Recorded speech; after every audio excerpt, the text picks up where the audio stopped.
We welcome you to the Pacific Northwest tonight, where we bring you one of MLS's oldest rivalries in next pro form. Tacoma Defiance hosts Portland Timbers 2 in a key fixture out west. We say hello and welcome from Starfire Sports Complex. Sam Goldfarb, thrilled to bring you all of the action tonight in Tukwila. It is a Portland side that finds itself third in the Western Conference. They take on a Tacoma squad 4 points off playoff pace, desperate to make inroads on the top 8. And now it's time to get a look at our starting lineups in a matter of moments here for Tacoma and Paulo Nagamura. He makes 3 changes from last week's 2-2 draw against Minnesota United FC2. The big change of note, Landon Lucero, the 16-year-old, leads the line for Tacoma. He's partnered by Rafael Horegi and Edson Carley. And then in defense, it is a 5-back tonight. They've shifted between a 3-5 setup and a 4 throughout the year. Tonight, it is 5 across the back line for Defiance. So that is Paulo Nagamura's look. Max Anchor back between the sticks as well after Mohamed Shore started the bulk of the last few matches. Back-to-back starts for him, but now it is Anchor again starting between the sticks. An 81% save rate to his name. On the opposite end of things, Andres Flores, the interim headman for Portland Timbers 2, makes just one change from what was a 3-2 defeat against Quakes 2 on June 27th, and that comes in the heart of midfield. It is Connor Ferguson at wing-back. The Englishman anchors the left flank in a 3-back setup. Portland has primarily been in a 4 this year, but they make a change to match Tacoma's shape. That is your look at Timbers 2's setup here tonight.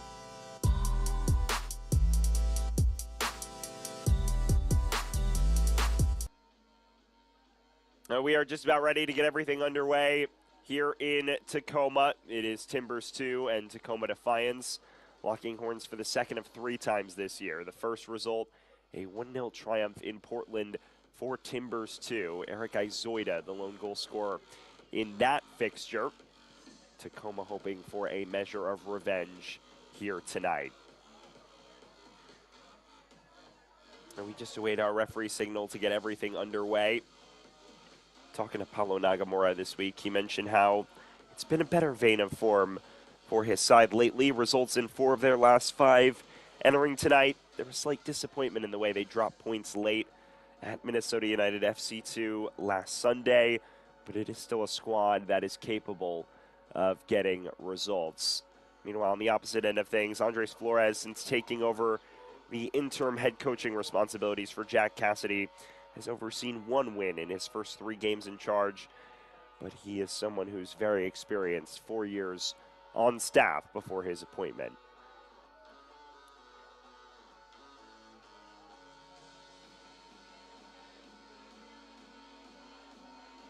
Well, the team still taking the pitch. It will be Timbers 2 in the white with green shorts and green numbers from right to left on your screen. Tacoma in their classic home blacks from left to right.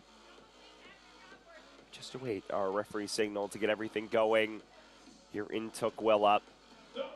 It's a Defiance side that started the year slowly. At one point, endured a goal drought that lasted 365 minutes, scored just twice in the opening 5 games. But there have been signs of life in front of goal of late, most evidenced by the 2-1 victory over Dynamo Dos, one of the best teams in the West, in mid-June. It is 3 unbeaten for a Defiance side that has put the early season woes on the back burner.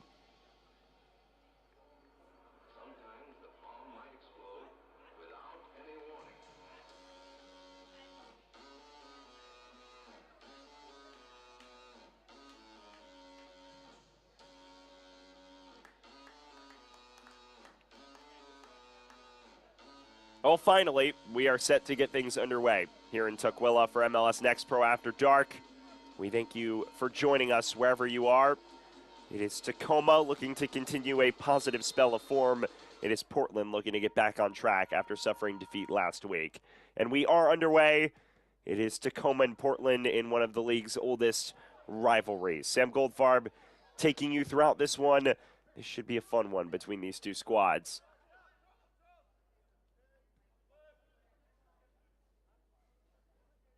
It is a Tacoma side that came back from a goal down to take a second half lead against Minnesota United FC2 last Sunday, but in the final 2 minutes conceding an equalizer and ultimately falling on pens.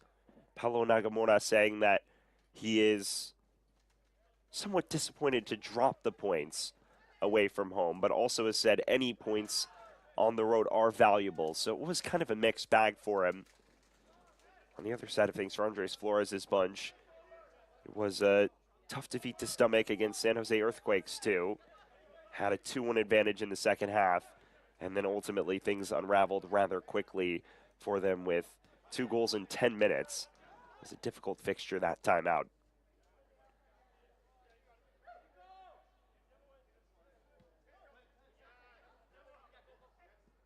Here's the first touch from Eric Izoida.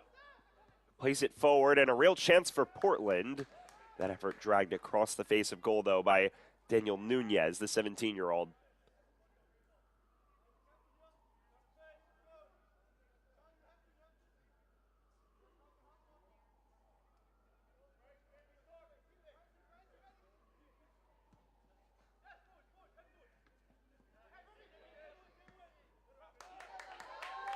This played wide. Here's Gaffney. Early cross in. It was towards Landon Lucero, the 16-year-old, who has made a bit of an impression the last few weeks. It's his 5th appearance, his first time in the 11 in his professional career. A young Sounders Academy product that they're very high on at the moment.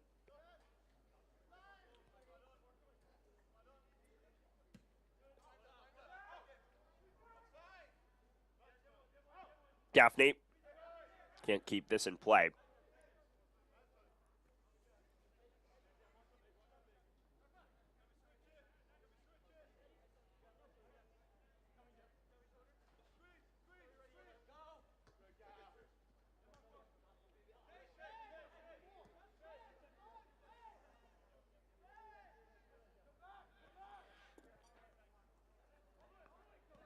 Here's Mark O'Neill. Versatile presence in the heart of midfield. Played center back at his last stop with Vancouver Whitecaps FC2. And the offside flag is raised against what appears to be Edson Carley. And it was actually Rafael Horegi who was in an offside position there.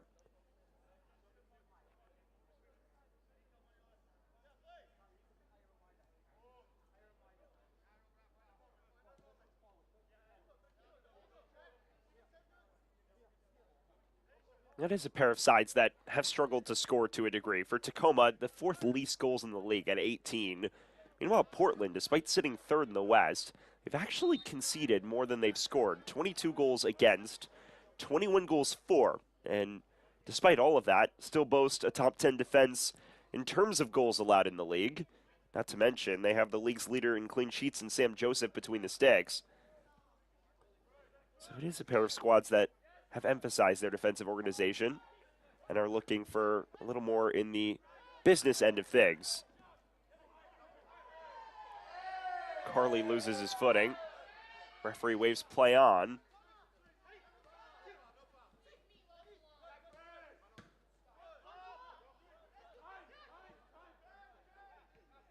Winslow. Now Lottie. 21-year-old who's carved out a regular role alongside O'Neill in the heart of midfield.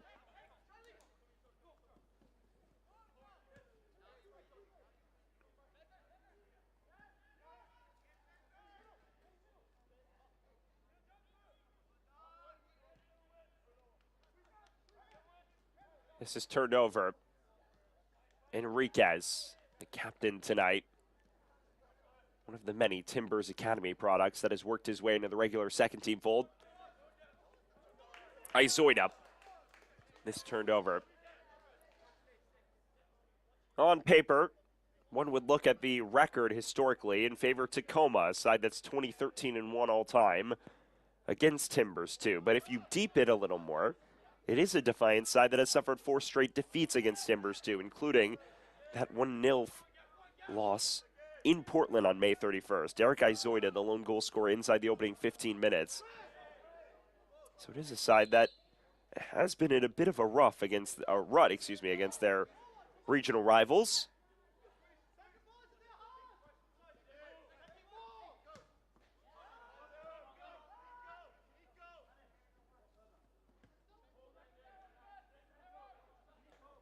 And there is the first touch of the match for Joseph, 22-year-old who excelled a year ago at Virginia Tech and earned his way into the pro ranks from there.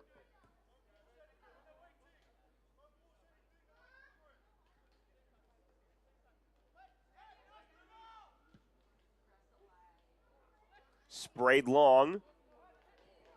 And it's touched beyond the goalkeeper anchor. And he's rather fortunate that didn't wind up in the back of the net, because it appeared Cervantes was in. That the first warning shot across the bow from Portland to Tacoma.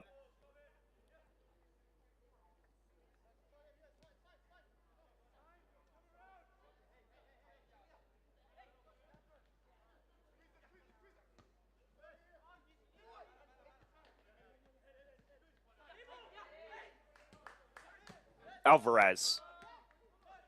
Turned over again. Nunez. Izoida.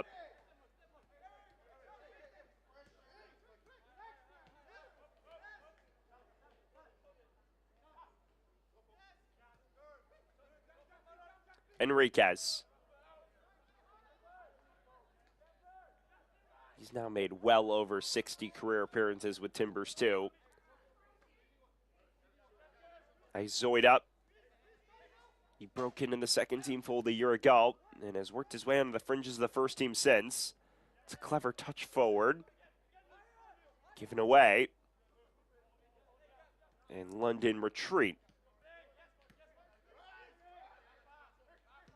Izoida. Inviting ball forward. There's a scrap for it. Just out for a goal kick. Well, a number of opportunities for Portland. It was cleverly touched along by Cervantes, who was in moments ago. And this time, Anchor has nothing to worry about.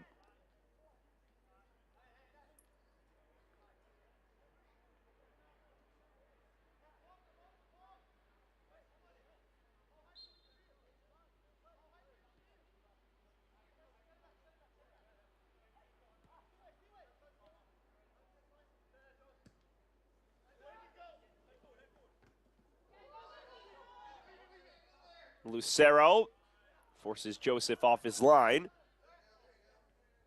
Cleared only as far as the center back Gayetin Sannes, the 18-year-old. One of the many Sounders Academy products who has become a fixture in this Tacoma 11.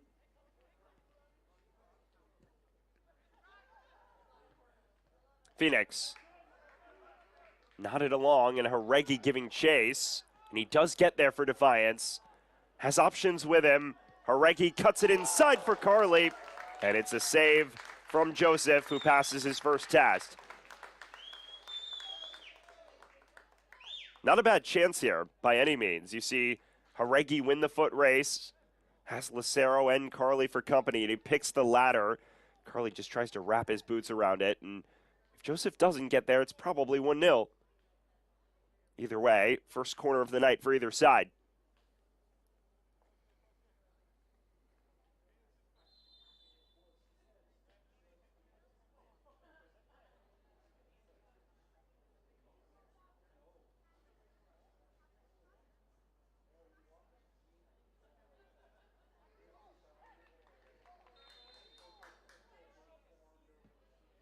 It's an in-swinger at the near post, scuffled out of danger as far as Winslow. Now the follow-up cross in, it's headed along. O'Neal along for Carly. Gaffney. He dances inside, headed away. And the tug after the fact, that may draw our referee's ire.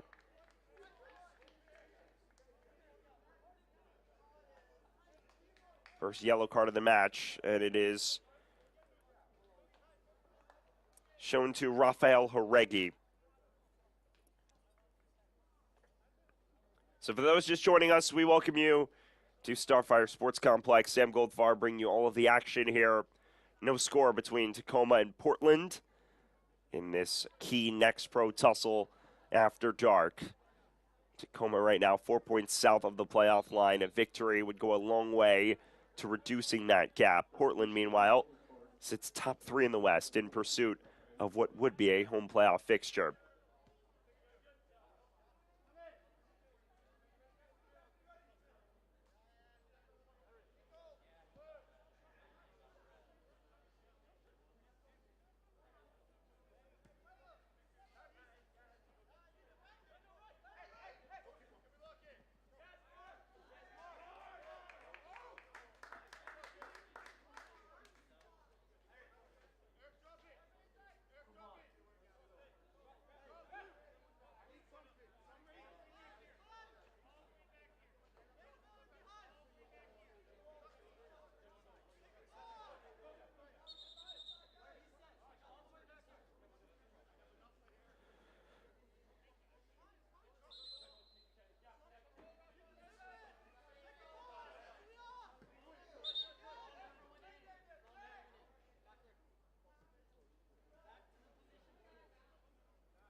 Well, you have to wonder what type of fixture this will shape out to be. Because as mentioned, both these teams not necessarily known for their goal-scoring prowess, especially Tacoma, who at one point this season endured a goal drought that lasted north of 360 minutes. That's the equivalent of 4 total matches of football. But on top of that, it is a Tacoma squad that needs the 3 points. So you wonder what the balance will be of chasing this, especially at home, versus trying to remain in the match and not give Portland an early advantage, because the last time they did that, Timbers 2 saw that out for a 1-0 triumph. Did something they do better than most of the league, and that's generate clean sheets.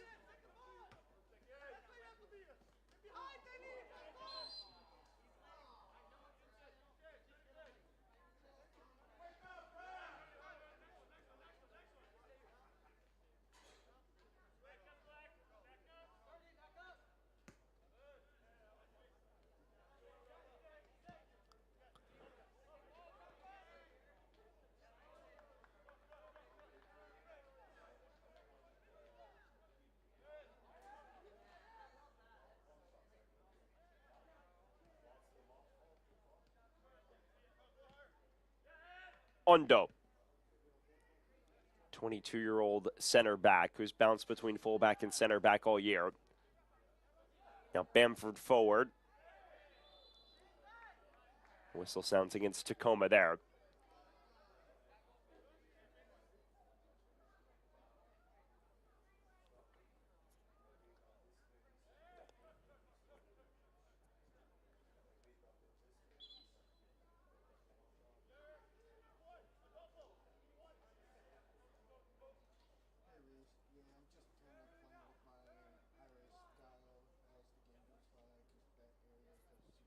Free kick here for Portland.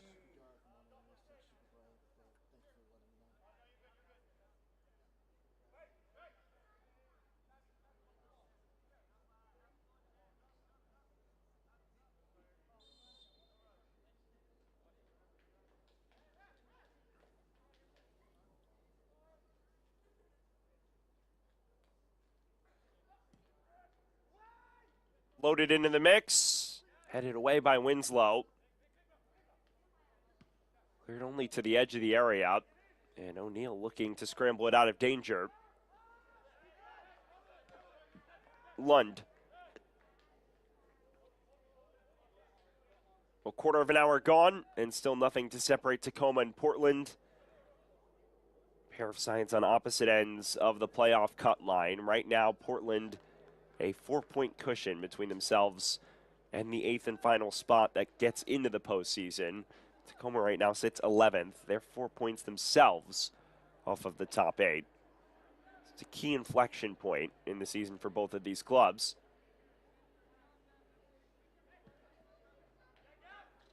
Just sprayed long by Lund.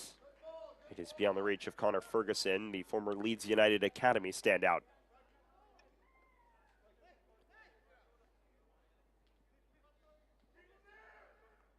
Well, fans, this portion of the match is brought to you by your locally owned and operated McDonald's.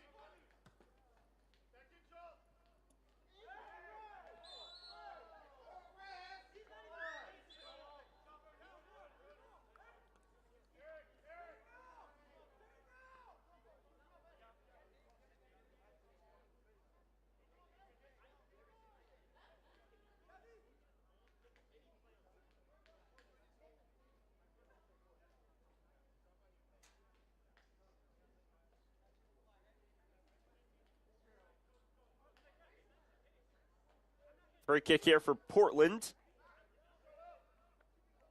We'll see what they can conjure from this. It is Eric Izoida, the 18-year-old who stands over it.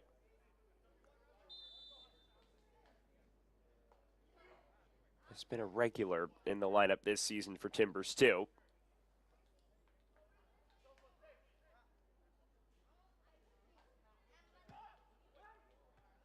It's a dangerous ball that's headed goalward and forces Anchor into action. First major save of the match for the Sounders' first team signing.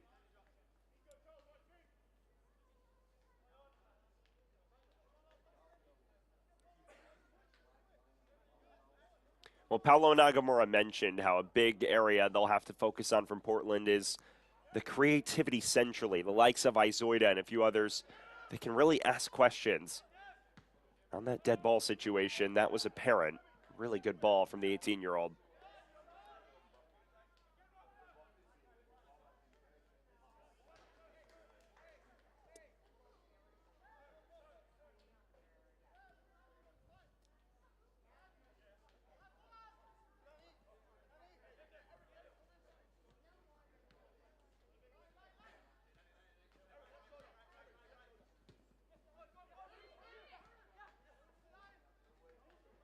Lucero.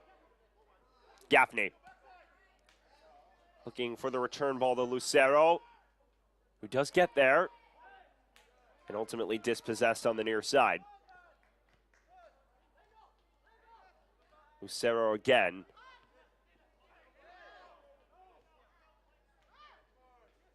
Nunez gives it away. Comes out to Phoenix. Now Lottie.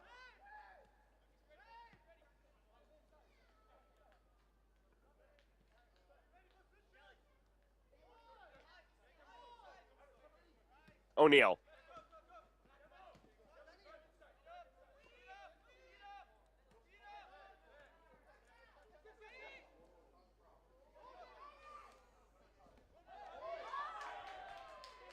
And now this is knocked loose. Here to Gaffney. Maybe a chance to break now for Tacoma. This is Edson Carley.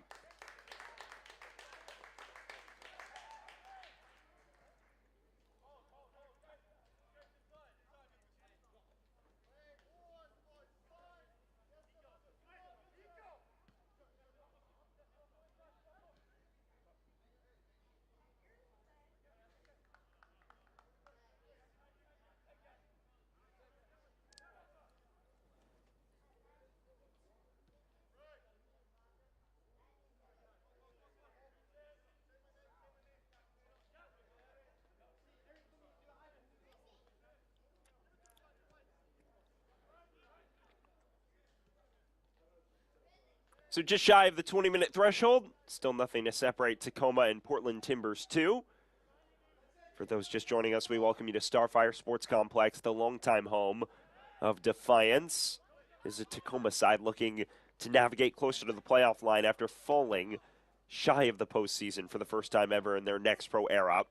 A year ago, take on a Portland side that's never reached the promised land in the postseason before in their next pro era. Although last season, oh so close, just 3 points shy of the top 8 after falling 1 point short of it a year prior. They've been knocking on the door for quite some time. This year may very well be the year where they put all of that to bed if current form translates. So far, it's been a cagey one. Phoenix towards Haregi, who does get there.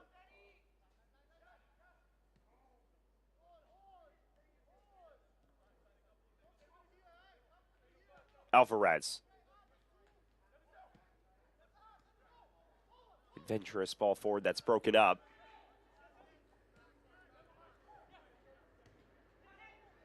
Cross in from Gaffney. Lund got there first, and the referee unmoved.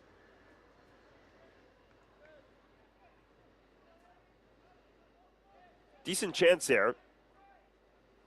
You see that cross from Gaffney. It's an inviting ball, and it does draw Carly into the action. Not much there in the way of a penalty shout, though.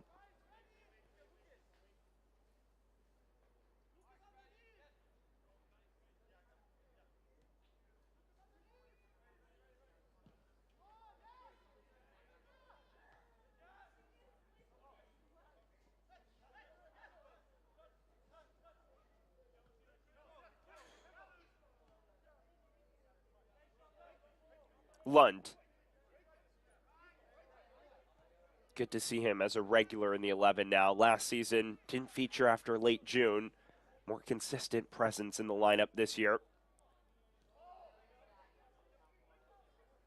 He and Bamford have made quite the partnership, and Andres Flores has said that their experience has been invaluable. It's a big part of the reason why he can't leave them out at the moment. Ondo.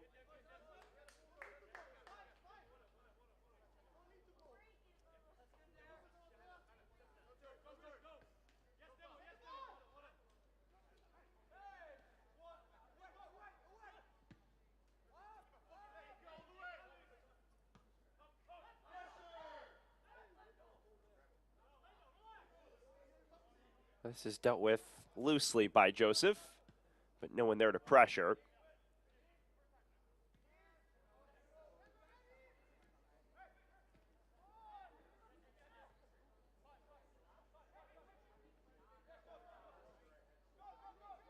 And pinged forward again. Cervantes is chasing and headed back comfortably to Anchor, who has anchored this back line with aplomb so far.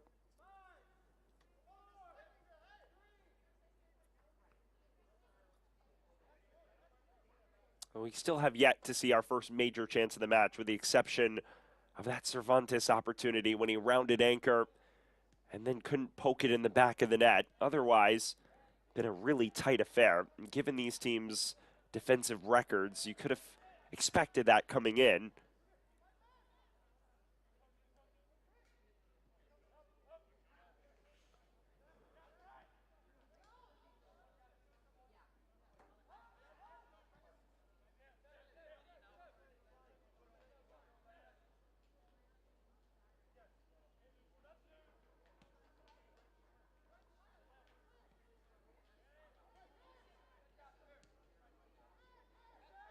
Bryce Van Voris. Ondo.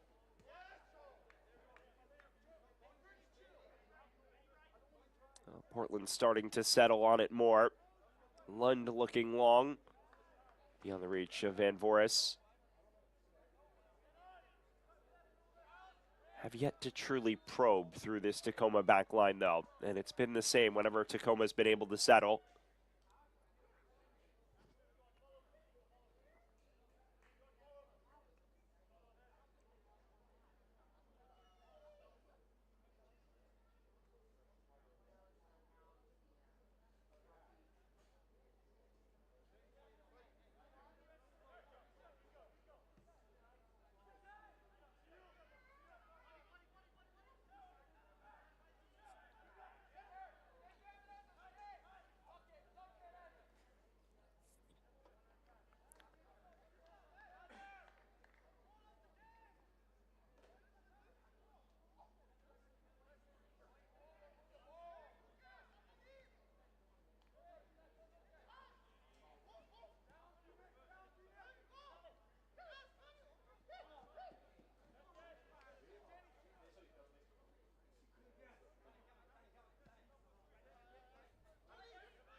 Nunez.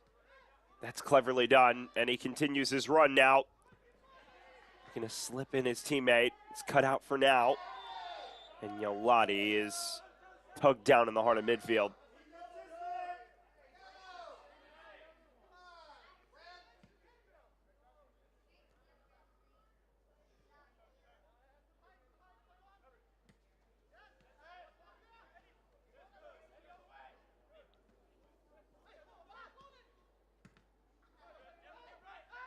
Nunez. Enriquez.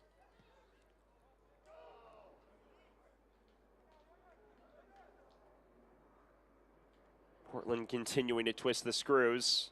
They have yet to find any answers to the questions they're asking, though.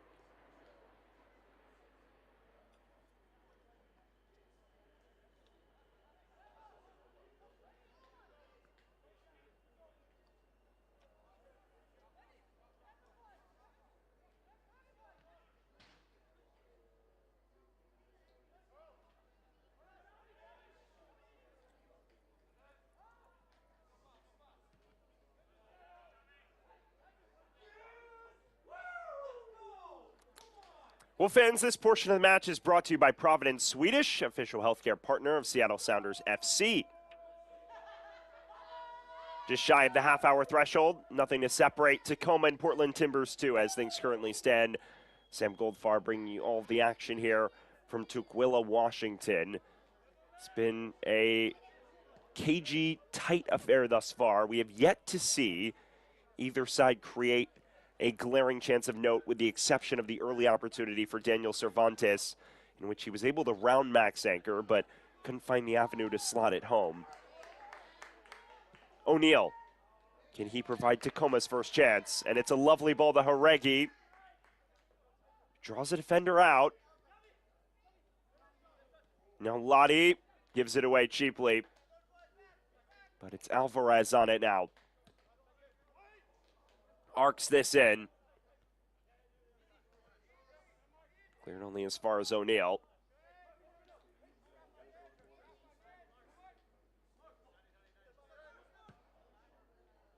Now he arcs it wide.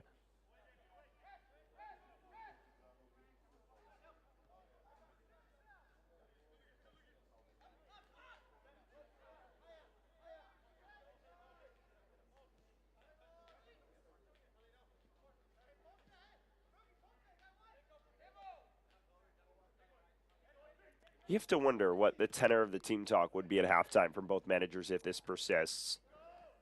I think Andres Flores would feel it's a professional road performance, but also I think Paulo Nagamura would believe his side should attack with more aggression. Alvarez was looking to do that there, but it was given away. Now Nunez the other direction. Keeps it in play as well for Portland. An early cross. Right at anchor, though.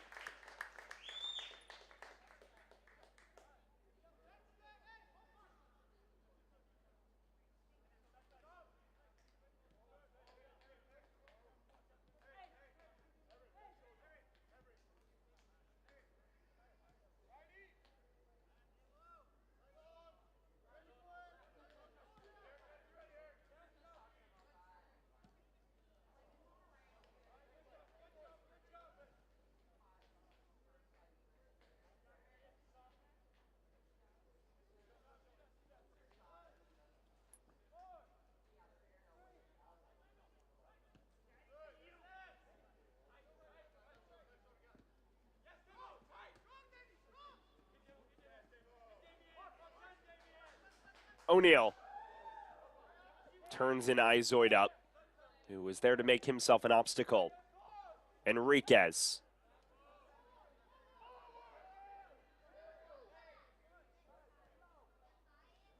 We've hit the 30-minute threshold. We still are waiting for one of these two sides to open up the game a touch more. Portland with the best chance of the match to date. Neither side has created an opportunity since that chance, though.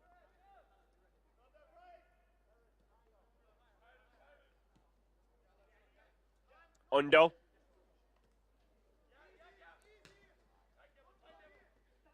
Played forward. And getting it back is Ferguson, who keeps it in play.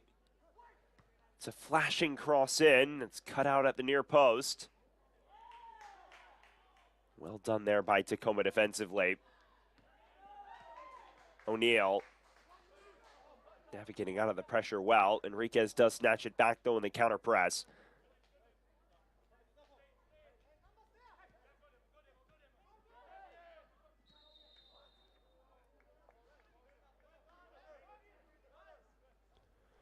Pull a player down. And that gives us a chance to let you know that this portion of the match is brought to you by the Puyallup tribe of Indians, a tribe known for being generous and welcoming to all people.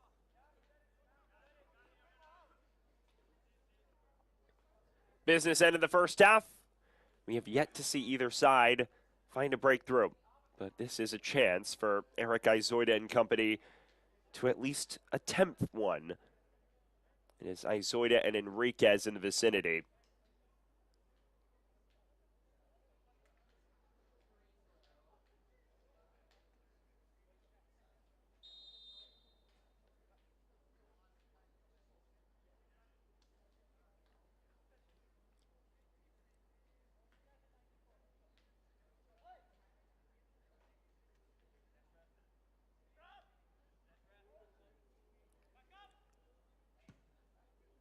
It's gone for goal, and Izoida forces a save out of anchor. Not a bad effort here. And he catches the goalkeeper napping for a second. Anchor reacts a touch late, but he gets there and winds up being relatively routine. But it's not a bad effort from Izoida. First corner of the match for Portland now.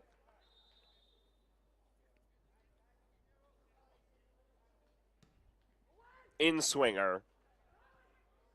Runs all the way through, and Yaulati watches it go out of play.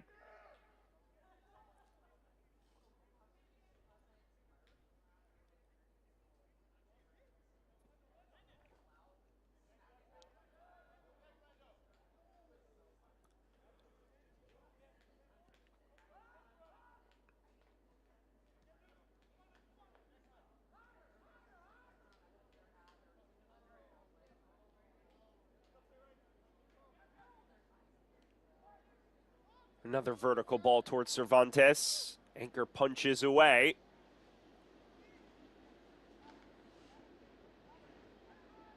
Ultimately comes to nothing now. You're seeing Portland, though, begin to threaten with their vertical play. Tacoma had moments in the press and counter press where they had success, but ultimately, it does seem like Portland's ever so slightly had the better of the run of play thus far.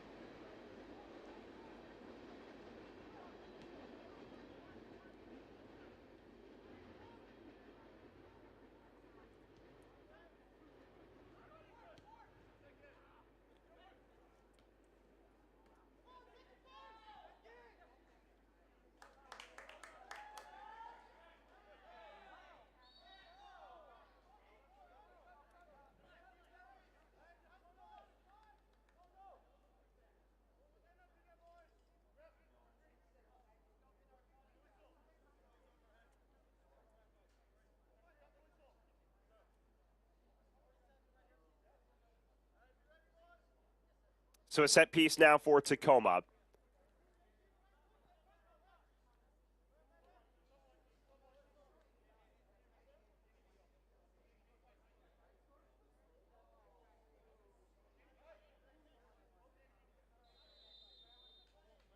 Shafi Naulati and Cody Phoenix are in the vicinity. Both these sides still looking for a real chance. Sam Joseph has been forced into no action. Here's a flick on header from O'Neal. Cleared away. Cervantes chasing after it and committing the transgression in the process.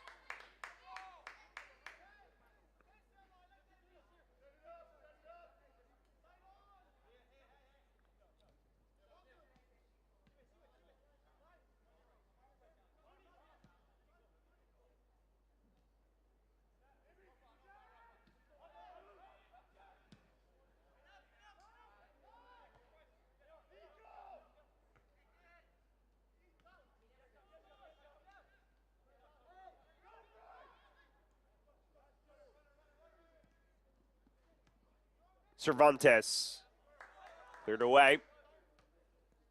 Only as far as Ondo. Portland has grabbed this by the scruff of the neck. The question is, can they find a way through this Tacoma side that has been so organized? It is a Defiance side that conceded 6 goals in the opening 2 matches, and then Paulo Nagamura placed extensive emphasis on cleaning up their defensive organization, and ever since, conceded just 16 goals. That is 16 goals in the last 13 matches, so not shabby at all. It is a squad that does boast one of the better defenses in the league for all of their attacking troubles.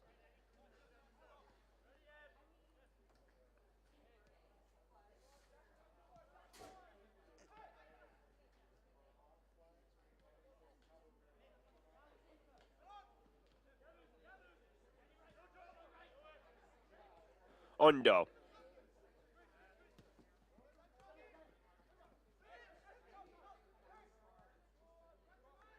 Izoida. Enriquez knocks it along.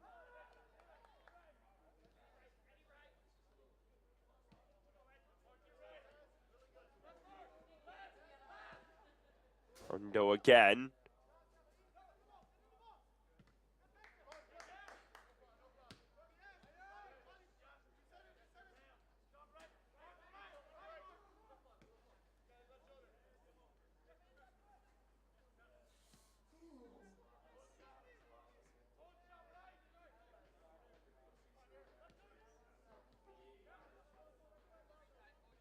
Enriquez.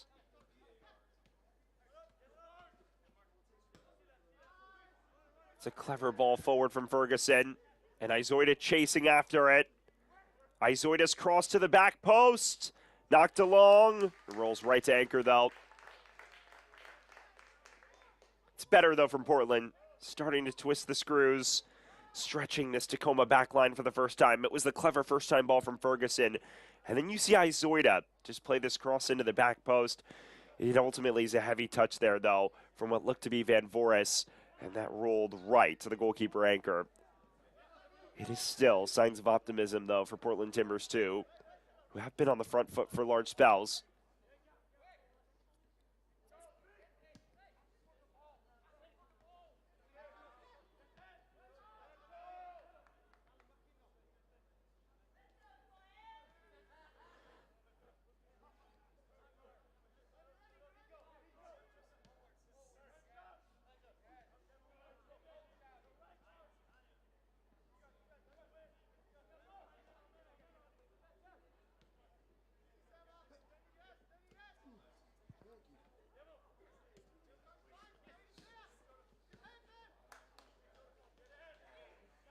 Carly.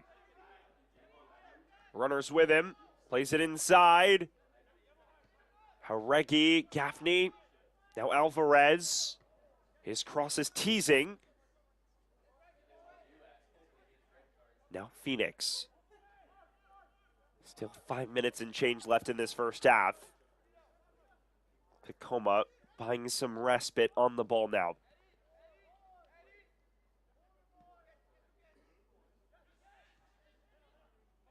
O'Neal.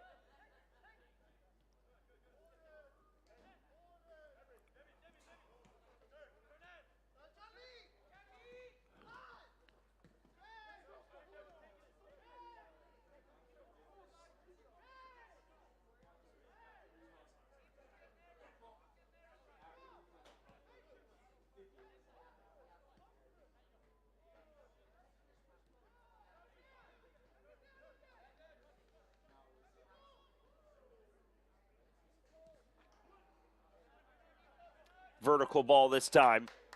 Lucero does get there for Tacoma. Goes down in the area. There was nothing in that. It's given away, though. Lucero again. Cross comes in. Overhits it, and he may have been offside anyway.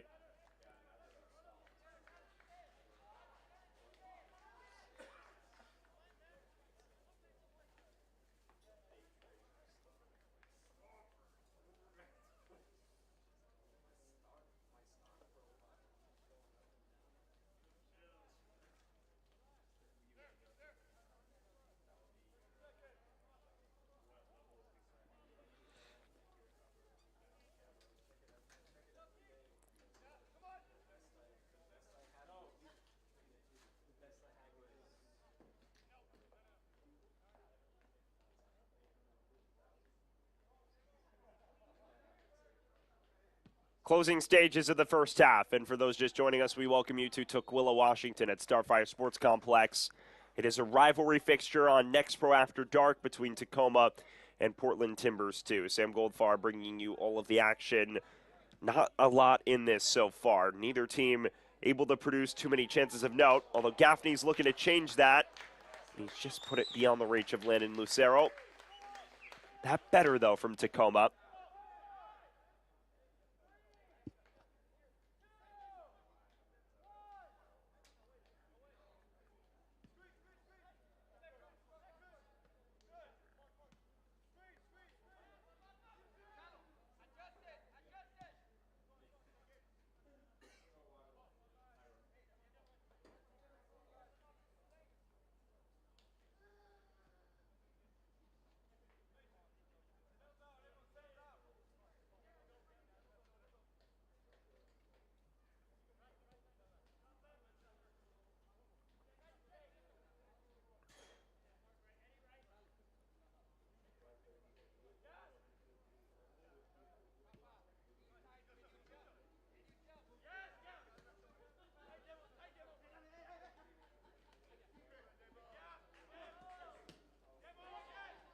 Isoid up.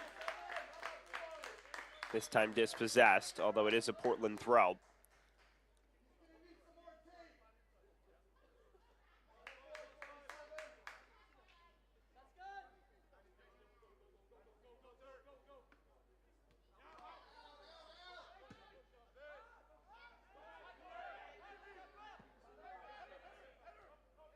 Lund heads it back to the goalkeeper, Sam Joseph, who, outside of the one save he had to make on Edson Carley, has not been a busy boy in this first half. Someone who entered the day, tied for the league lead in clean sheets.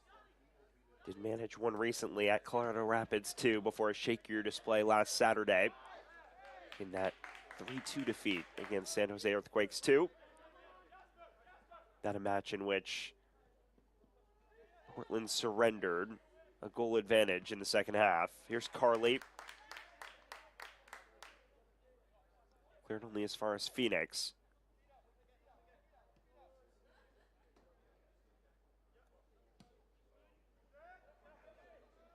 Vertical ball. Gaffney forced wide. Draws a good save there out of Sam Joseph. Gaffney had a lot to do with that and nearly did enough to put it in. It's a really good chance there. Charlie Gaffney ranging forward from wing back to tight angle. Joseph has to put a palm up for security, though. And that is a real chance for Defiance.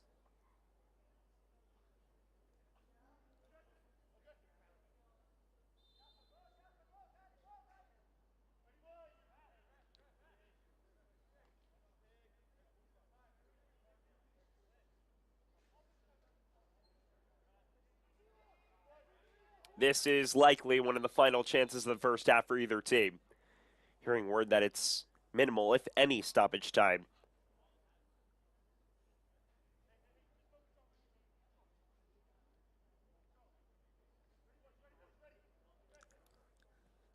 And this likely will be the final chance of the first half.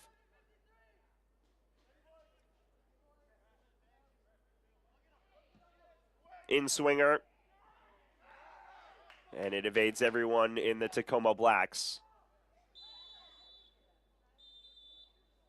And that is the halftime whistle. So nothing to separate these two sides.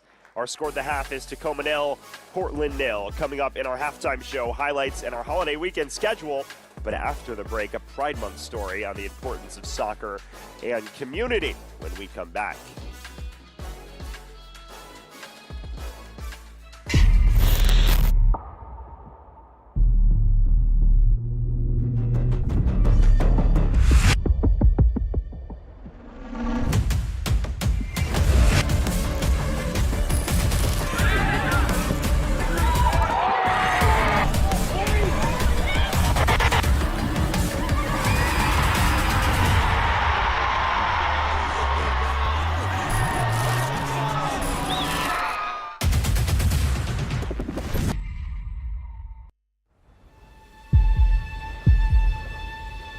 They say the world's game is played everywhere.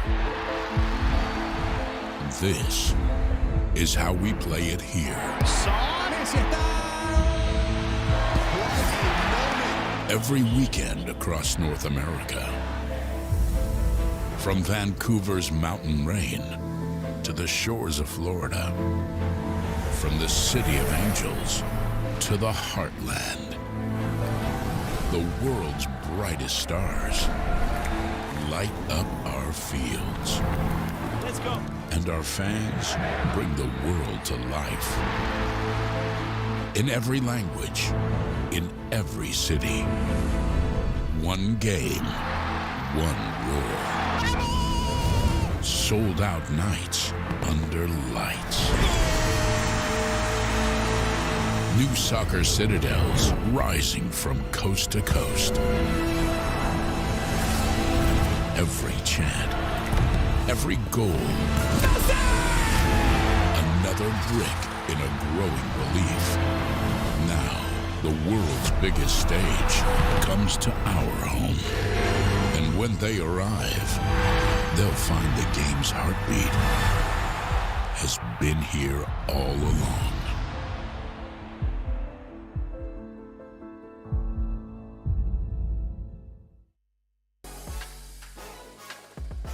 June was Pride Month, and we take you to Cincinnati and superfan Mark Brockman on how he and his soccer community found each other.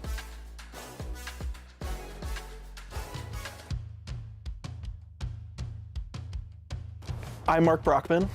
I'm from Cincinnati, Ohio, and I'm an FC Cincinnati 2 supporter. I spend a lot of time paying attention to FC Cincinnati. The 2 team is ultimately just another outlet to get away and think about soccer for 90 minutes instead of whatever else is going on. I really enjoy the opportunity to come to the games, and the 2 team is so interesting because you can see young players and know, well, Andre Trilla debuted for this team last year at 16. Well, now he's starting for the first team, and he's one of the best ball progressors in the league. And you could have seen that last year at Scudamore. And I think that's a really cool experience, and I think there's something to be said for FCC fans who have never been to a 2 game. They don't know the highs and lows of MLS Next Pro, and there's nothing really like it to be around families and people, and you can hear everything on the field, and sometimes somebody's just going to rip a long shot, and it's going to go in, and the crowd's going to go wild, and you'll never see a replay, and you were there. You know, struggling with mental health and depression, it's really like a numbness and an apathy that gets to you. And for me, at least, it's what kind of ate away. I just didn't feel anything about anything. And FCC really provided me an outlet to feel again. And it was highs and lows and excitement and anger. And one of the first games I went to, we had a player allegedly bite somebody, and GB did not bite anybody. But you know, it's controversy and it's emotion, and it's getting back to feeling things, not just being numb to the world. I think Pride Month is about community, and it's really important for me growing up. I didn't necessarily always see representation out in front of me. So growing up, I didn't know. I knew I was different, but I didn't know if it was okay. And I think Pride Month gives you a really good opportunity to get out there and be loud and proud. And it gives the younger generation an opportunity to see people living their lives as gay people or queer people. I think if there was something I was going to tell a kid or myself when I was in the closet younger, it's probably the most important thing in your life is going to be loving yourself. And if you love you, you're going to find people who will love you too. I mean, people told me it gets better, and be yourself as a kid, and it always kind of sounds dumb and banal and cliche, but there really is something to be your authentic self, and you're gonna do what you're passionate about and engage in your hobbies and things you're passionate about, and you will find a community that you enjoy and that loves you for who you are. Ultimately, being yourself is going to be more rewarding than being anybody else wants you to be. And just don't be afraid, because ultimately none of it matters.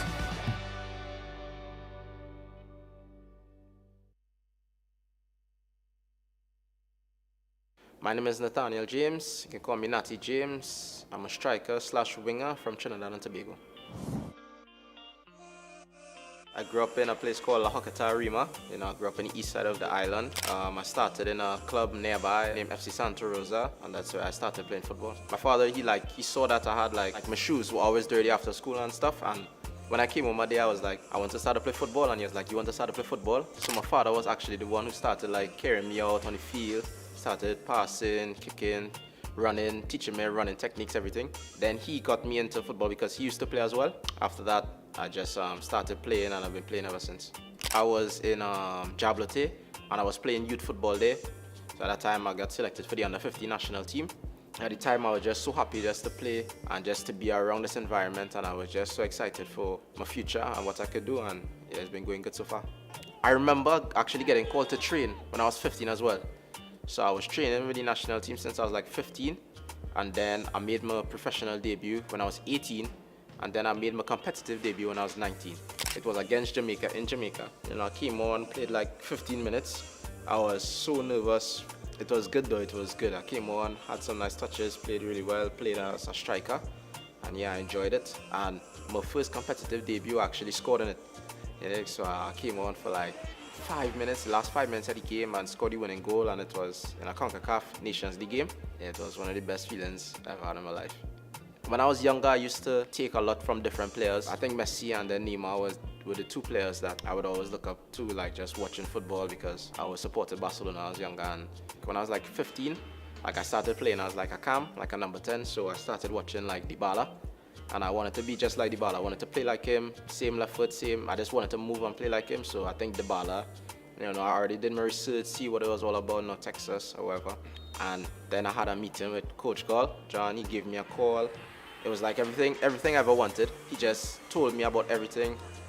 He was like talking about the new stadium, Mansfield, showing me how good it's gonna be, the environment, and I just fell in love immediately. And I knew that I wanted to be here. I wanted to like put my best foot forward for this opportunity, and I've been trying my best. I've been giving my best every day, so I just want to continue that. From the first day I came here, I was like, I just want to play well, play good. I want to score, I want to assist, I want to help the team in any way possible, So as of right now, my goal is just to help the team make playoffs and see how good we can do this season, see how far we can go, and I think we have a really good shot.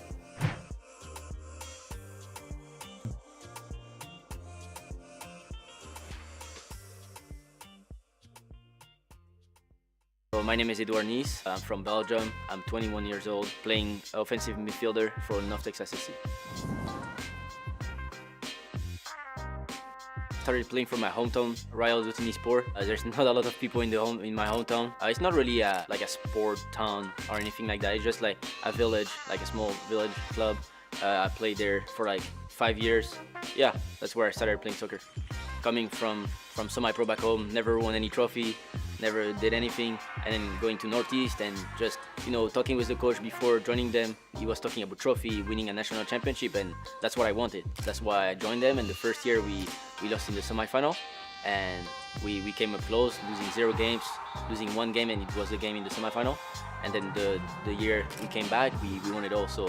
First big trophy for the college as well, first national championship, and it meant a lot to me. Yeah. FC Dallas selects number 306 Edouard Nice from University of Illinois. No, it was crazy. I mean, I was sitting with my whole family on the couch in my house, and even my best friend from back home, and I just wanted to hear my name. Thought that was the moment for me, and it happened. So I was really happy. And one of my goals coming to America as well was getting drafted, as well as going Division 1. And just that happening was like surreal. I couldn't believe it in a sense, because going from hometown club, village, playing 6 years there, then playing semi-professional, you don't expect yourself 3 years later to get called in the MLS Super Draft and signing professional for FC Dallas. For this season, I would say, yeah, I want to be obviously the MVP of the league. That would be a good goal of mine. you know, I mean everything possible, you know, like winning the Golden Boot, everything. Like, but at the end of the day, I just want to win a trophy with North Texas. I know they won one in 2024, and I want to win one again. You know, I want to give my teammates the best like effort from me on the field, and just like they can look up to me and be like, yeah, this guy is like trying his hardest, and we want to work for him at the same time, and just help the team winning trophies.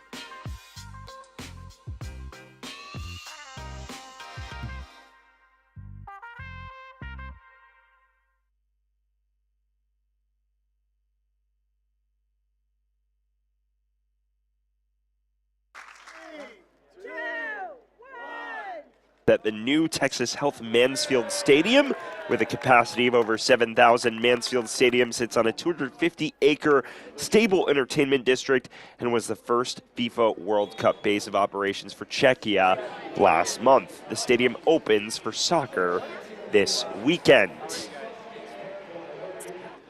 Well, a state-of-the-art facility that is taking shape. And we are back in Tacoma, where at halftime there is no score between Defiance and Timbers 2 in this rivalry fixture. It's now time to continue our look around MLS Next Pro with the upcoming schedule. Tuesday, a pair of fixtures before we get really into the thick of things again next Saturday. Real Monarchs hosting Whitecaps, and then later in the week, Crown Legacy taking on New York City FC 2. In terms of standout moments from this, it is a game where chances have been on a premium so far. Let's get a look at our halftime highlights here from Tacoma. Chances few and far between in this one. Tacoma had some moments going forward. This shot from Carly forcing a strong save of Sam Joseph, and then the other way, this free kick drawing Max Anchor into action from Eric Izoida. Otherwise, though, very few chances both ways. This cross came in from Izoida, and then ultimately that rolled comfortably to Max Anchor. Well, that is where we will leave things as we head into break here. Still no score between Tacoma and Portland Timbers 2 when we return the second half from Tukwila.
Should be a fun season of MLS Next Pro.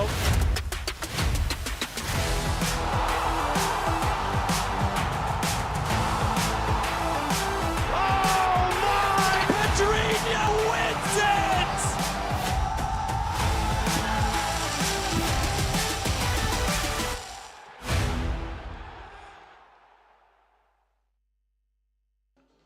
And we welcome you back to Tukwila, Washington, where we're just about set for the second half in this rivalry fixture between Tacoma Defiance and Portland Timbers 2. Still no score in this one through 45 minutes of play, but plenty to play for both teams. Right now, Tacoma 4 points south of the playoff line entering the night. If they were to win, they could knife that gap to just 1 point heading into the second half of the season. Meanwhile, for Portland, they sit third in the Western Conference table, but if they were to win, they would establish a real cushion between themselves and the playoff cut line. We just await both teams to take the pitch and get everything back underway. As we wait for that, it is an important time to talk about how the first half left a lot to be desired going forward for both sides. Outside of the Daniel Cervantes chance, in which he was able to round Max Anchor and create some danger, it was relatively quiet both directions. We'll see if that can change in the second half.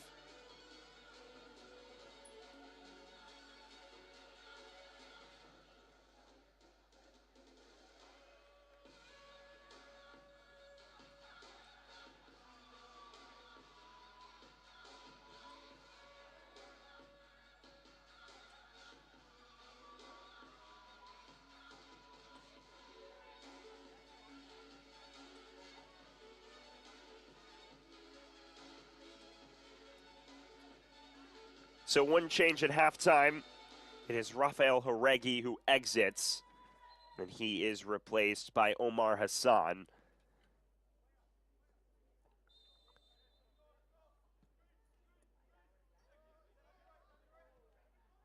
Your Defiance made a substitution at the half. In was number 42, Rafael Jauregui. Entering is number 43, Omar Hassan. So Omar Hassan, the 17-year-old, in for Jauregui. That is the lone change so far.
So it is a question of who will create more in this second half. Portland obviously had the lone big chance. Tacoma had spells of possession, but unable to do much with it.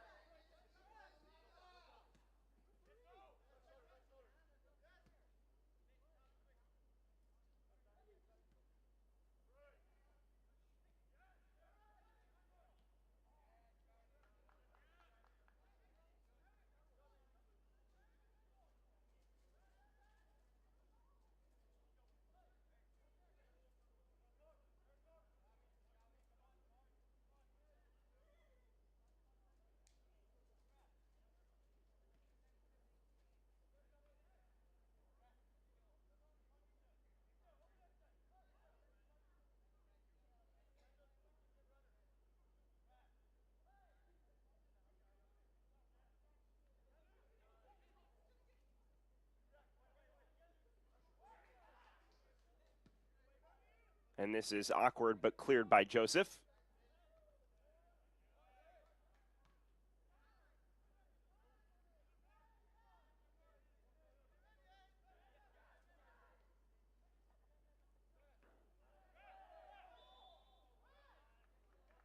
And the whistle will sound against Portland.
Carly.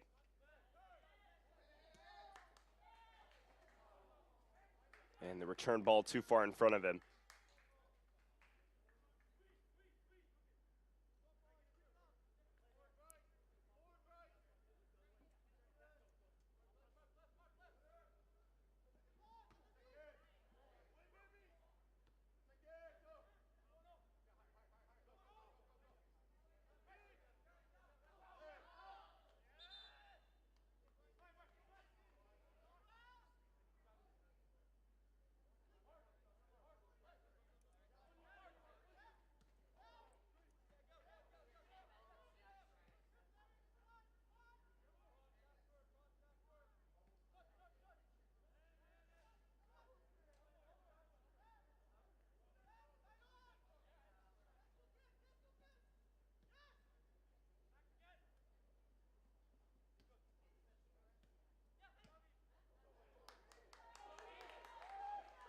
Phoenix. Early cross in. It's a chance for Tacoma. It evades Lucero. And one further in Carly. But Paulo Nagamura's side starting to work into the right spaces.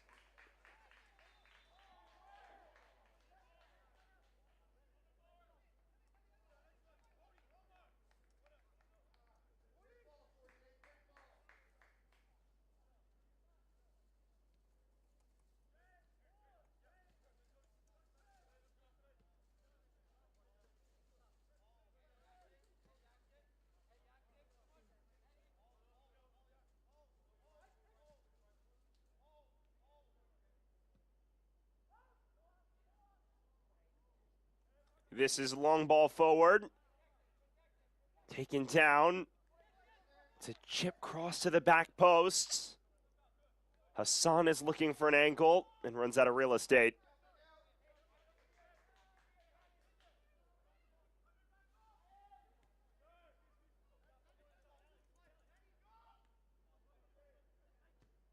Phoenix. Early cross in. Stabbed away.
Vertical ball.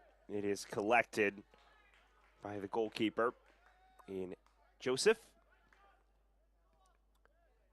Both these teams still looking to twist the screws in the attacking third and create.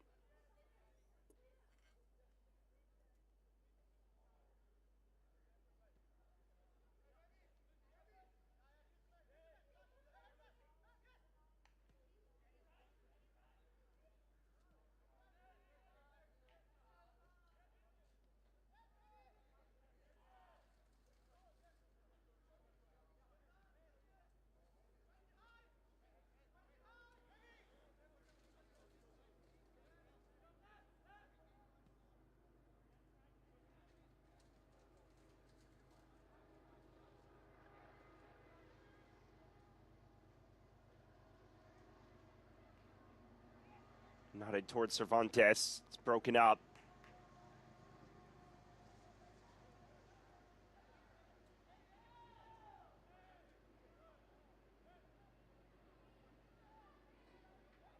Izoida. And now numbers in support for Timbers too. A potential chance brewing. It's Nunez's effort, which skips out for a corner.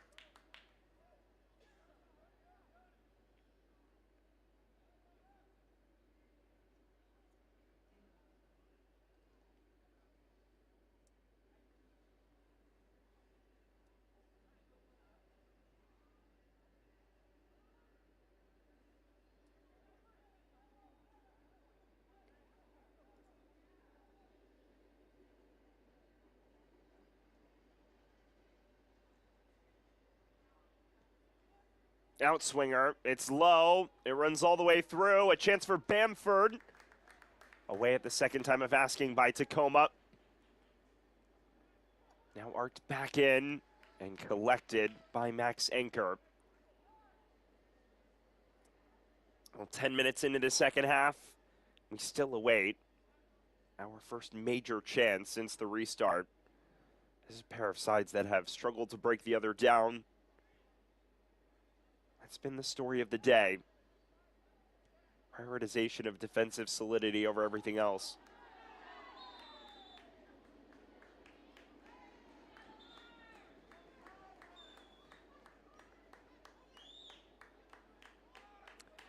Van Sounders FC is proud to partner with Regions Blue Shield, a health plan powering Washington's health and wellness for more than 100 years. Given to number 44 for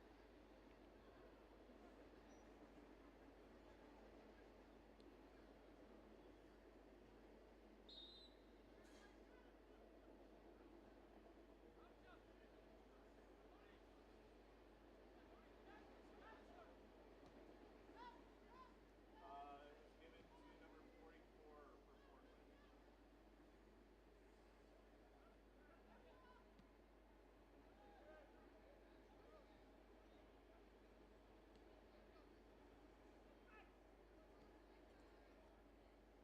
Now forward, Nunez.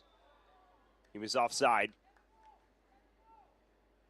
Evidently frustrated after the fact. There was something promising on there for Timbers too.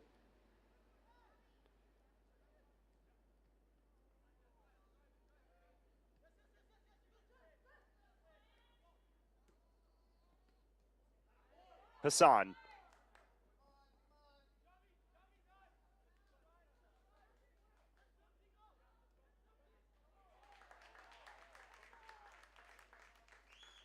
Previously, Lafarge should be Timbers player number 44. Alex Bamford.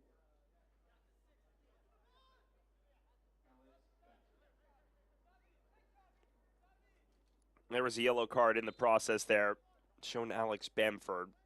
He's the first Timbers 2 man in the book. So ticking towards the hour mark, and we still await a breakthrough.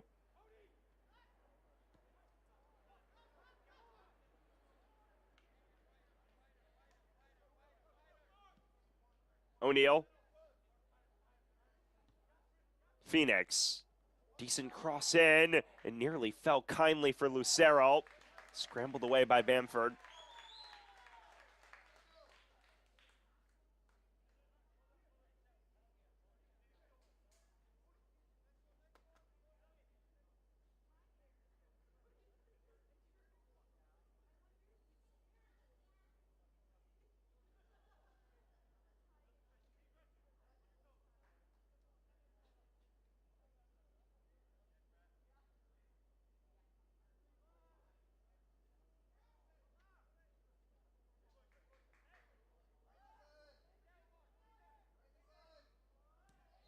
In swinger.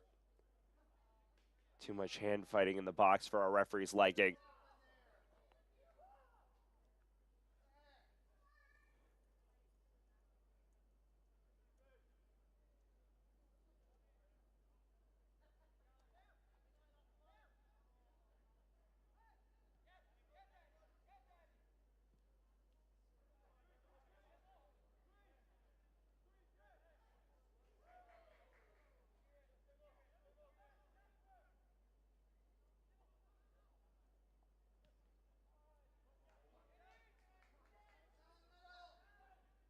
To the byline now.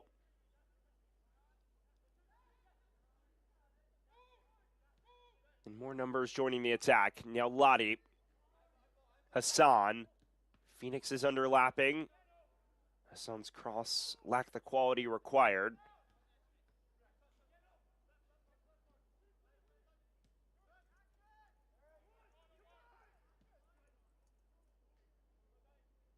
And the other direction, that's a little too far in front of Nunez, who may still get there, and he does. But doesn't have much room to do anything with it.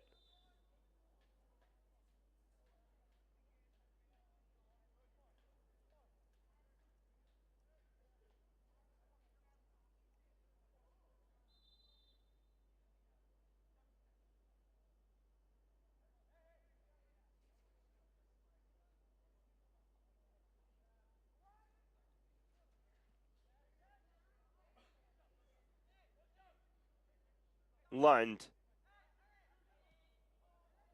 A long-range hit. Sails wide.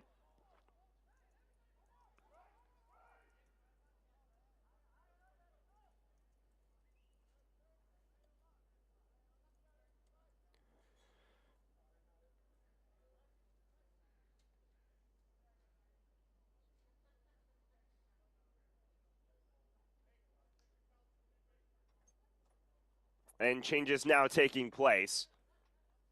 So Portland going to the drawing board now. It is Bryce Van Voris who will exit as Portland makes their first change of the night.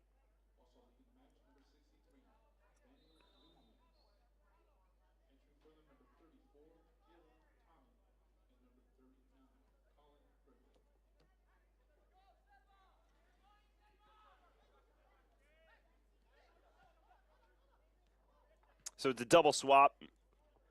Nunez and Van Voris are off as there's a chance here for Portland, and it nestles in. Portland nudges themselves in front with their first major chance of note.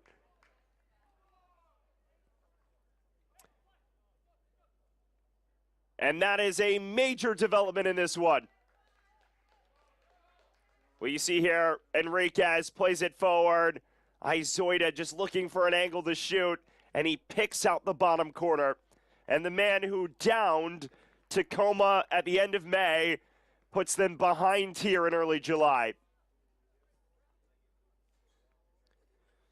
Well, Eric Izoida, the Timbers Academy product who broke into the regular second-team ranks last season, has become a mainstay this year, and he scores for the third time in his professional career. 2 of those goals have come against Defiance. And just like that, the Timbers lead.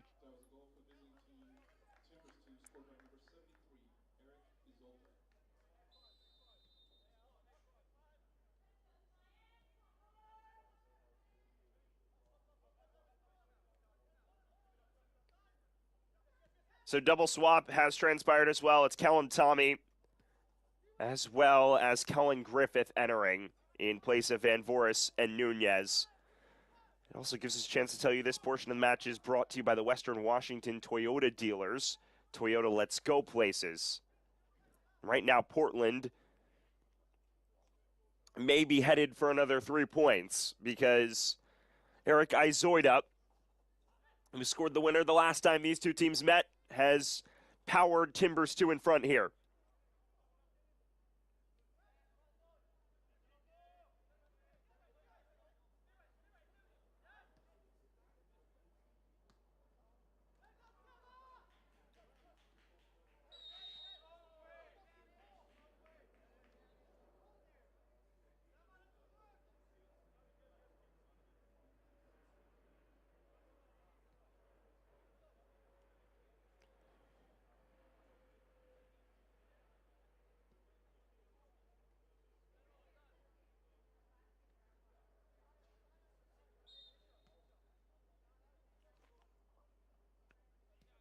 O'Neal.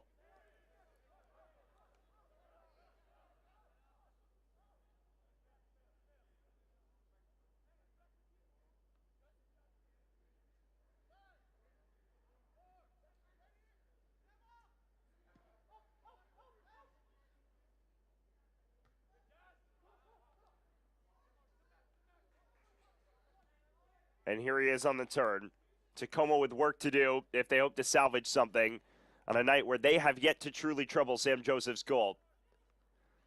But finally a breakthrough. Eric Izoida on 63 minutes. And Portland with just 25 minutes or so to see this out.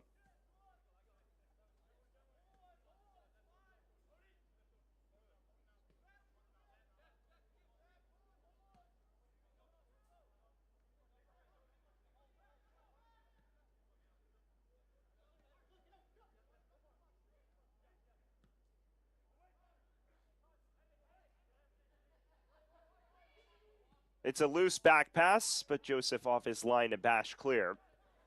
As this stands, Timbers 2 would remain third in the table on 32 points, but it would take them a comfortable 8 points above the playoff line. Meanwhile, Tacoma would leave a major opportunity on the table here ahead of back-to-back matches away from home. Mark O'Neill was booked moments ago. So the captain is now walking the tightrope.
Tacoma with just over 20 minutes to find an equalizer.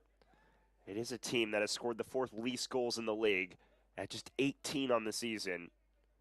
So it is a tall order to turn this around and claim all three. This sprayed wide. Here's Hassan, the substitute. Dances inside. Now Lottie goes for goal. Forces a strong save out of Joseph there. It was curling towards the far post. Yeah, this is a real chance here. And Joseph sees it the whole way, but Nyalati makes it a difficult stop. Nearly bends it into the far corner. It was headed that way. Joseph had to use every inch of his 6'4" frame to save that. And it is a corner now for Defiance. In swinger. Right at the goalkeeper, though.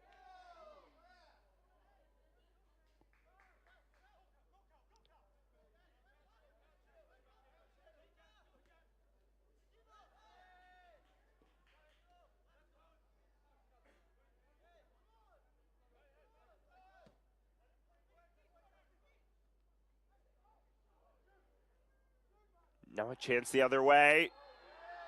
And the referee points to the spot. Griffith goes down, and there's no hesitation. And this is a chance to effectively put it to bed for Portland.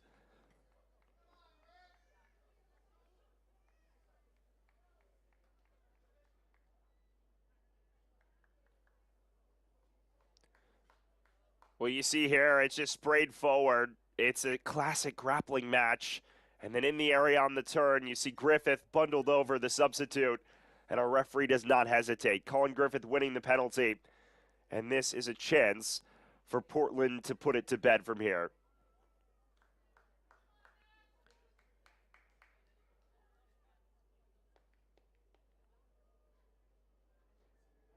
A lot falls on Max Anker's shoulders now to keep Tacoma in this.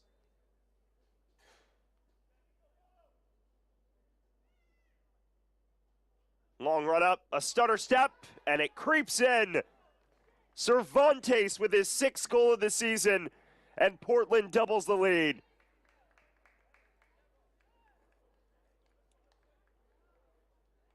Well, Daniel Cervantes, the top scorer, there would be no one else but him to take this, and he just stutter steps. It's not the best of penalties, but he opts for placement, and he places it quite well. And despite Anchor reading it the whole way, the placement is too good for him to reach it.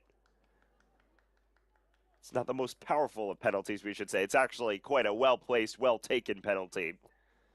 And Daniel Cervantes, the 22-year-old who joined the club after years in Mexican football, most recently with Irapuato in the Liga Expansión MX, bags his 6th goal of the season.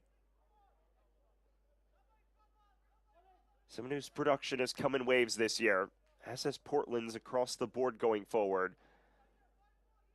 But their leading scorer comes up clutch when they need him most from 12 yards. So as we enter the final 20 minutes, it is a very tall order now for Tacoma. Is Izoida on 63, Cervantes on 70, and Portland 2-0 to the good.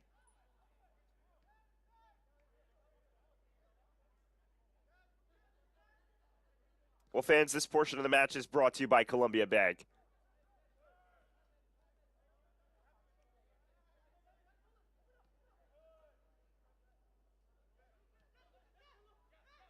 Winslow. At this point, Paulo Nagamura's men will have to throw their conceptions of defensive security to the wind and just chase this. Otherwise, they'll be destined for another defeat against their sworn rivals. Carley had a runner in Lucero. It was cleared by Bamford and out for a corner.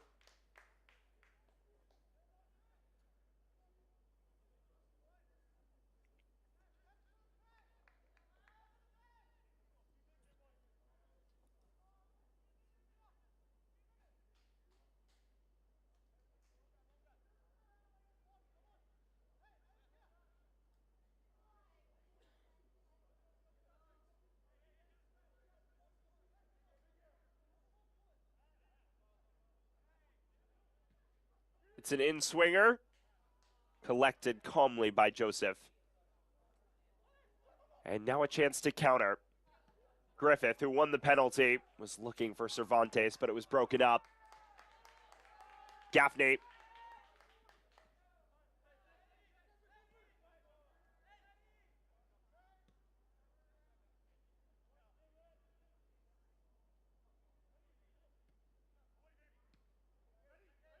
Cut out by Bamford. Along by Niaulati. And here's Lucero. 16-year-olds had a hard go of it so far, but very few touches of note in dangerous areas. Tacoma simply has not given him the service required so far. O'Neal.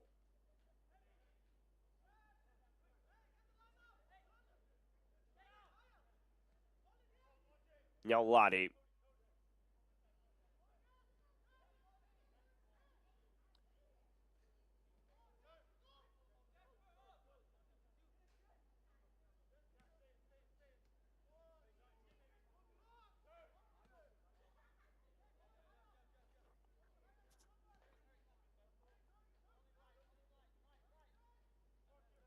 O'Neal.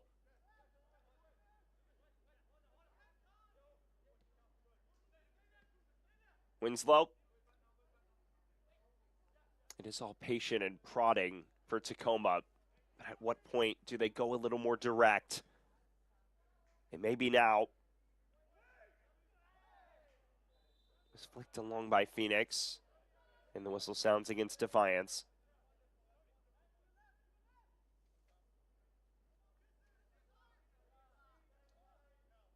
Well, more changes taking place, and it comes Portland's way. Daniel Cervantes, the most recent goal scorer, will exit the action.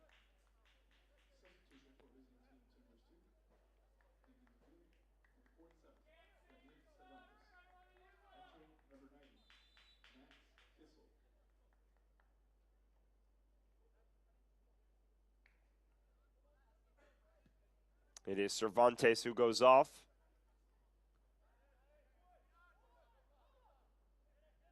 And he is replaced up top by Maximilian Kissel, the former standout at the University of Vermont who scored the winner in the national championship game in 2024 to help secure the University of Vermont their first ever team sport national title.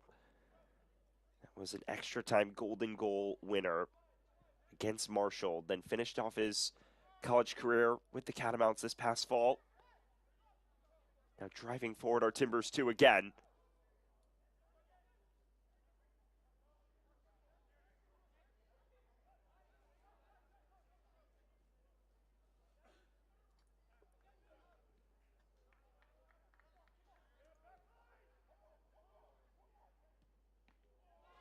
Another opportunity. And this one just twists wide. Portland now starting to carve out more situations in front of goal. And this was just snatched back. It forces a save out of Max Anchor. It's not a bad hit by any means. Another corner for Timbers 2.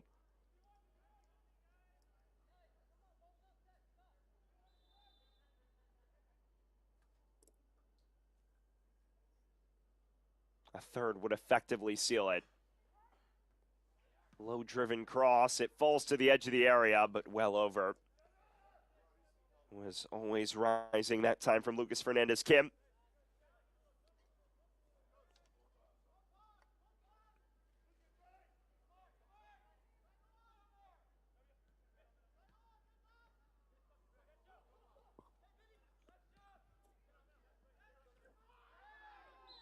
Enriquez.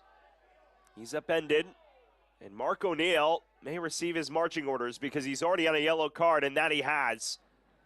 A second yellow shown to Mark O'Neill, and he's been sent off. Things go from bad to worse for Defiance here. So Tacoma will finish this down to 10 men, and their captain will miss their next fixture as well. And that is a key tussle around the playoff line at Quakes 2 next Sunday.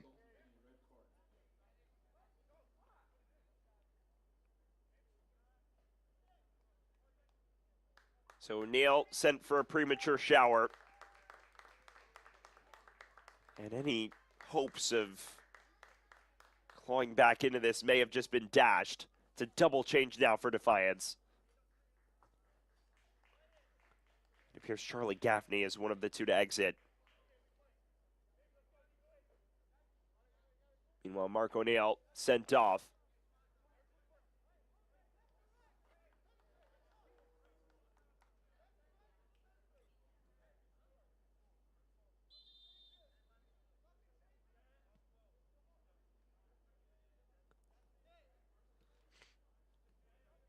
Bamford. At this point, it would take a massive collapse from Portland to not walk away with 3 points and leave Andres Flores as a happy interim manager. And more numbers forward. Another chance! This one rockets off the post. It was kissed off the woodwork by Griffith. And Tacoma given a major let-off there. Also entering the match, number 79, Leonardo Gonzalez. So the subs for Tacoma, Cody Phoenix and Charlie Gaffney both off. It's Mitchell Emmert, the Sounders Academy product, who will enter, in addition to Leo Flores Gonzalez, a listed forward.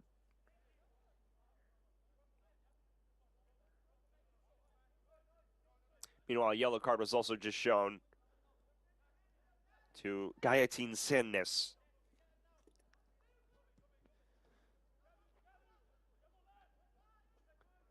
So for those just joining us, Portland Timbers 2 have flipped the script in the second half. The opener from Eric Izoida on 63 minutes, and then a penalty for Daniel Cervantes on 70 have allowed them to take a commanding 2-0 lead. And moments ago, Mark O'Neill sent off with his second yellow card. So it's gone from difficult to even more so in terms of the comeback effort. It's a comeback effort that has yet to materialize. Griffith. Spins through traffic. Cross comes in.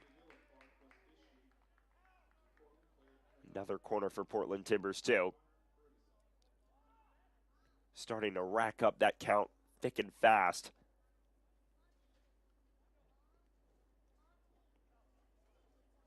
It was Connor Ferguson who was booked, excuse me, not Sandness. Taken short. There's a man down just outside the area now. A referee may have just given the free kick.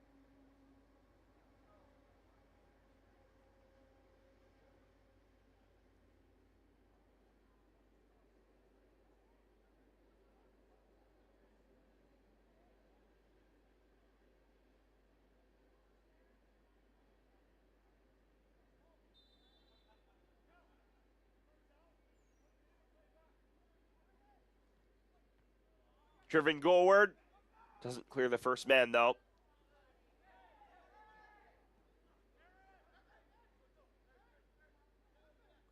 Izoida. He produced the opener, and now he charges on again. Cuts inside. Enriquez. He's been a metronome all season in midfield for Timbers, too. Inside the final 10 minutes now. Ondo.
Lucero. Bamford clears. Here's Emmert, the substitute for Tacoma.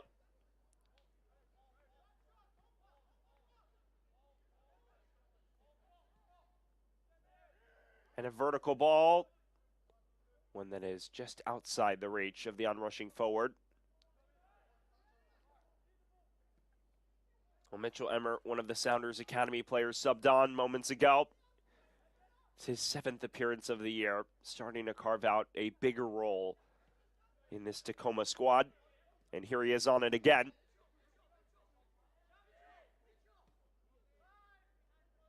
Plays it forward to Lucero, who turns, and he was offside.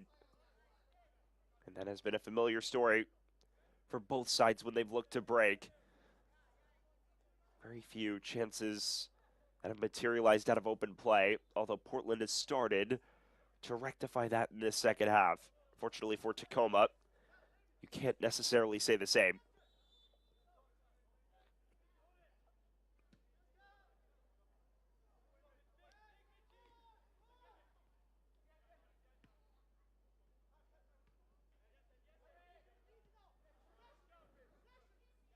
Fernandez Kim.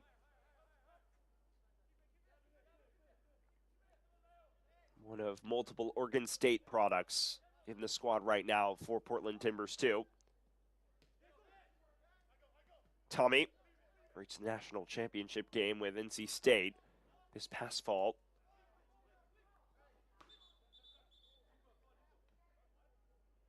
And more changes take effect. It's a double swap for Timbers, too, as they insert fresh legs for the final stages. And it appears Eric Izoida, the initial difference maker, will be the first to vacate, to a deserved applause from his teammates. He loves a matchup with Tacoma. 2 goals in as many meetings this year, and he will exit.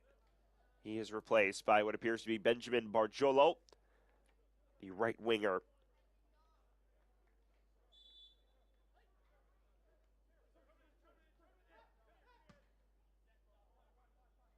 So Barjolo on for Izoida. That is one of the changes for Portland. Barjolo, a 19-year-old who joined from Orange County. Meanwhile, Cole Crutchers, the former standout at Rutgers, also enters the fray.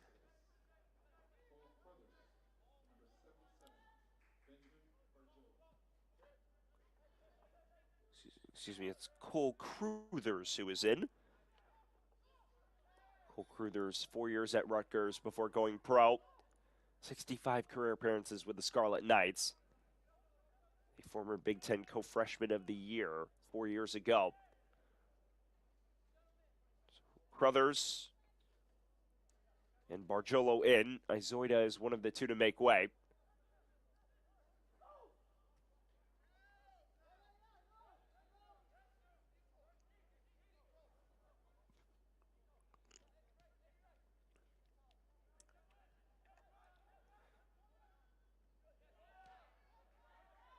Now Lottie. Flores, the substitute. Hassan.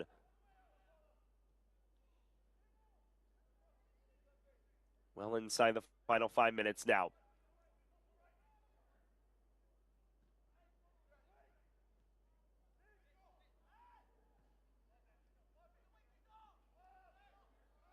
And now they look to slip in Kissel in behind. Tacoma is now readying two final changes. Remember, they're down to 10 men since the sending off of Mark O'Neill on 77 minutes.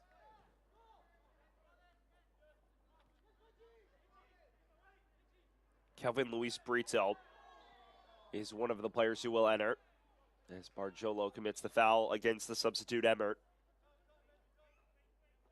So now the changes will take effect. So Xavi Naulati, he is out of the action. Danny Robles is his replacement. Edson Carley also is off for Kelvin Luis Brito. That is the double change, and it is likely one of the final alterations you will see in this one.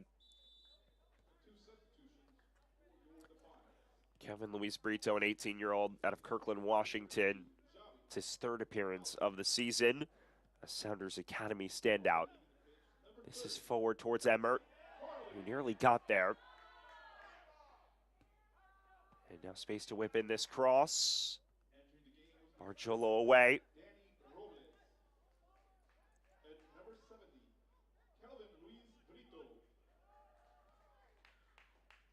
Robles. Hassan.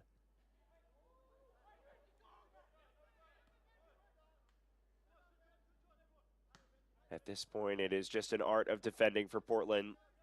Looking for yet another clean sheet. It would be a 7th clean sheet of the year for their goalkeeper, Sam Joseph.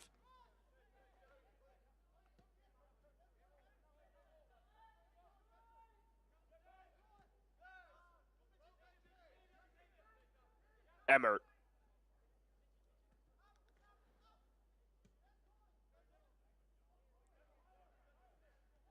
Final 90 seconds of the initial 90.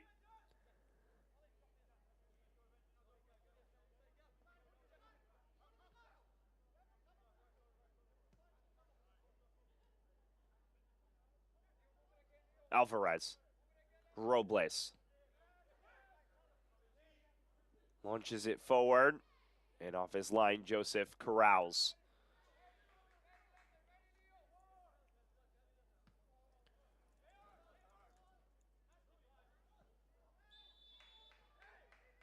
And the offside flag is up against Kissel.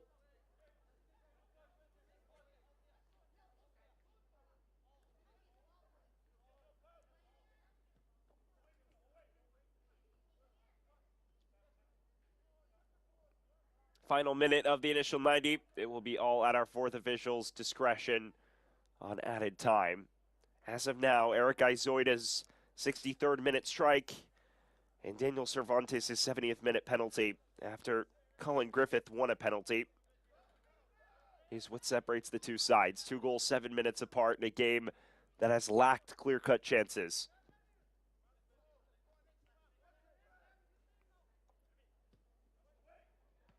Dipping ball in.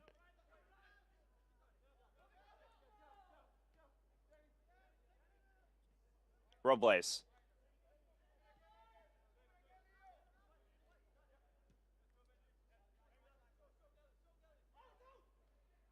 Winslow keeps it in. Bargello dives in, studs up. It's 3 minutes of stoppage time that separate us from full time, and Portland is just looking to see that out and claim another 3 points. Would be the second victory of the Andres Flores era since he took the job as the interim head man on June 5th. High arcing throw. Kissel running away. Griffith couldn't find him.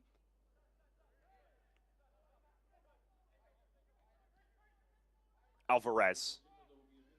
Hassan. Clips this into the mix. And once again, Joseph there first. Has been solid when called upon. Multiple big saves on either side of halftime. It has made every decision correct in terms of when coming off his line to claim versus staying put.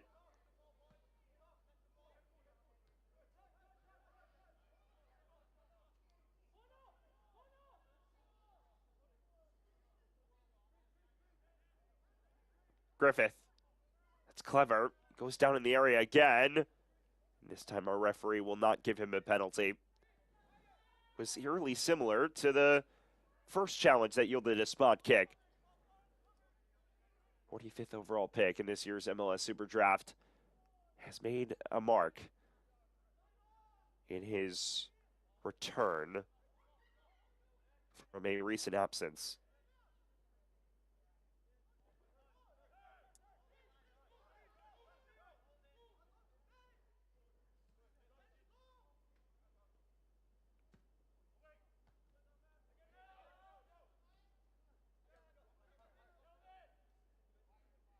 Emmert. Winslow.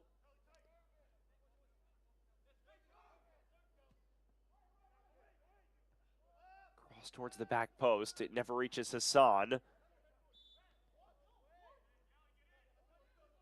at least one final free kick before the night is out.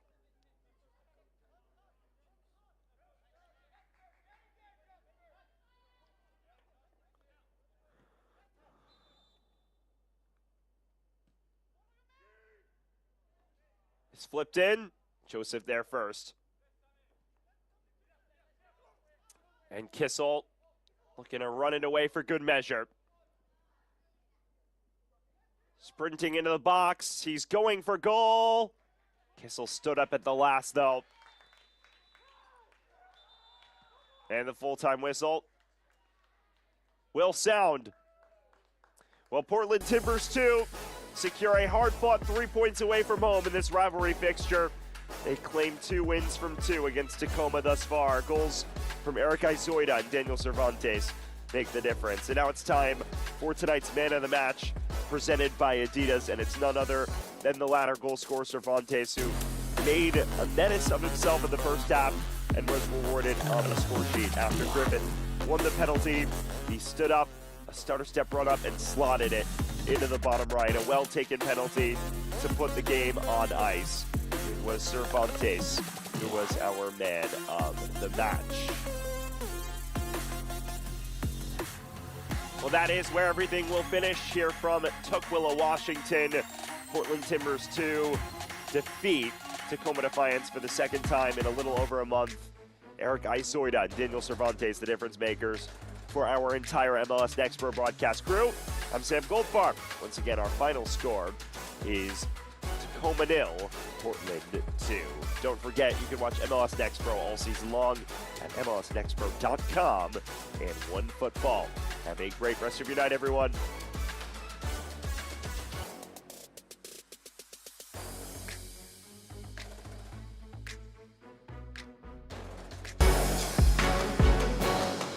This copyrighted broadcast of Major League Soccer may not be retransmitted, reproduced, or rebroadcast without the express written consent of Major League Soccer.